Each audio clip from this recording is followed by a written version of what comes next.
TYT Sports, everybody, countdown to kickoff. Thankfully, we're the first people ever to come up with that name. Ben Mankiewicz, Rick Strom producing the fine program, and Steve Politi joining us. He's with the Newark Star Ledger covering the New York Giants, and we're previewing the Giants. Now, Steve, welcome to the show. Thanks for joining us. Thanks for having me. I appreciate it.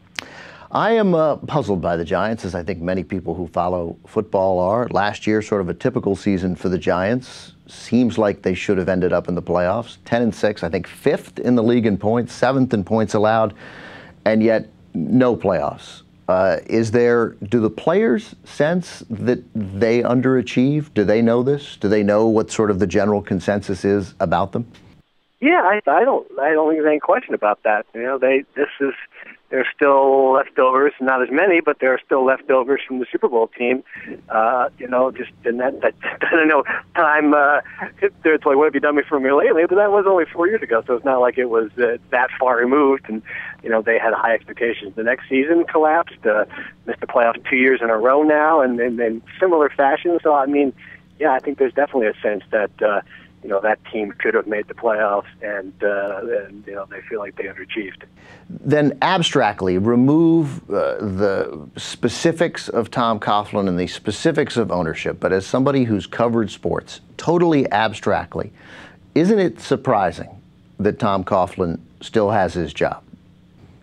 No. Well, I think, you know, 20 years ago, it would be surprising that we're talking about it. You know, yes, when you think about it from this standpoint, that you know, a man wins a championship. That used to be, I mean, in the era of the Tom Landrys and the Don Shulas and guys who coached for years and years and years. That, you know, that was enough. That way, you did it once, you proved it, you're a good coach. You know, I don't think that there are many guys who would have, you know, gotten fired that quickly after winning a Super Bowl. So. No, and in some respects, it's not surprising, especially in this organization, just because, you know, the Giants have been a loyal team. They don't want to go through coaches, and I think though just the circumstances of how the team collapsed and how disappointed they were with the way the 2009 season fell apart, and then, you know, to see that the way certain things happened and another collapse and missing the playoffs last year, that's why it's become an issue now. Yeah. Although I will say that Tom Coughlin he's not the kind of guy, you know, he doesn't care that he's on a 1-year contract. You know, he thinks that that's the way it should be in sports in general. You know, I mean, he doesn't feel there's any security blanket he's missing. He's you know, he's perfectly okay with his situation, and he expects it from himself to be in the playoffs. Do the players like him better than they did 5 years ago? I think so. You know, I mean, I don't know that he's, you know, I think they respect him. I think a lot of the guys do. I think there's some that obviously that don't. There's always going to be that faction. It's not this big love fest like it was around the Jets when everybody wants to hug and kiss Rex and he's joking around. It's a different organization. He's a different kind of coach. And, you know, it's funny when you think about it, talk about going back to years past, you know, you almost hope that a guy like that can still win. In some ways, you know, it's not. You don't need every coach to be the lovable player's coach. I mean, you want some guys who are crusty and cast from the you know, the old mold, so to speak. You know, I don't know how that flies with a lot of younger players who are used to the player's coach and get what they want. But you know, in some ways, the coach is supposed to be that respected figure, that leader, the guy who, you know, stands and takes responsibility and quotes Patton and does all that stuff. And I think that, you know, he's part of Coughlin's part of a dying breed in a sense. Now, Steve, let's talk about Eli Manning.